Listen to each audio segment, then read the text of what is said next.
Jai Shri Krishna. This video is for Gita Olympiad 2025 and I'm going to continue with Adhyay number 17, that is Shraddha Traya Vibhaga Yoga, with its meaning in Gujarati. Om Shri Paramatmane Namaha.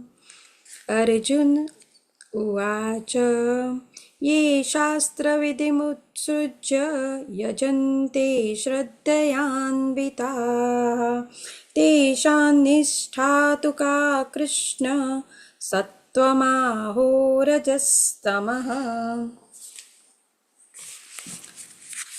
આ અધ્યાય 17મો છે, જેનું નામ છે શ્રદ્ધાના વિભાગો એટલે કે શ્રદ્ધાત્રય વિભાગ યોગ.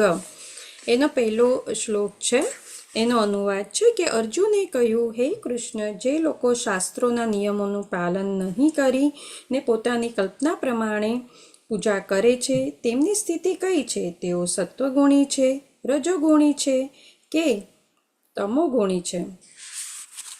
શ્લોક નંબર 2.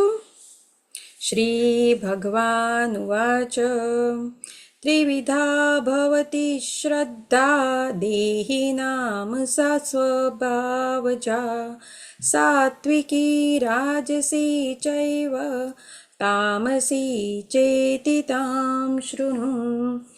એનો ભાવાર્થ, એનો અનુવાદ એવી રીતે છે કે ભગવાન શ્રી કૃષ્ણએ કહ્યું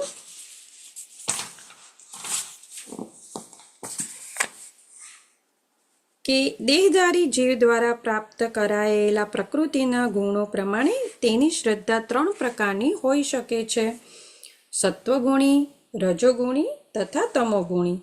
હવે તું આ ત્રણે વિશે મારી પાસેથી સાંભળ, એમ પરમ પૂર્ણ પુરુષોત્તમ પરમેશ્વરે કહ્યું. શ્લોક નંબર 3. સત્વાનુરૂપા સર્વસ્ય શ્રદ્ધા ભવતી ભારત શ્રદ્ધામયોયમ પુરુષો યો યચ્છત્રસ્ય એવ સહ. એનો અનુવાદ એવી રીતે છે કે હે ભરતપુત્ર, પ્રકૃતિના વિભિન્ન ગુણો હેઠળ મનુષ્યના અસ્તિત્વ પ્રમાણે તે એક વિશેષ પ્રકારની શ્રદ્ધા વિકસિત કરે છે. જીવ સ્વયં અર્જિત કરેલા ગુણો અનુસાર જ તેને અમુક વિશેષ શ્રદ્ધાયુક્ત કહેવામાં આવે છે. ઓમ શ્રી કૃષ્ણાર્પણમસ્તુ. હરે નમઃ, હરે નમઃ, હરે નમઃ. જય શ્રી કૃષ્ણ.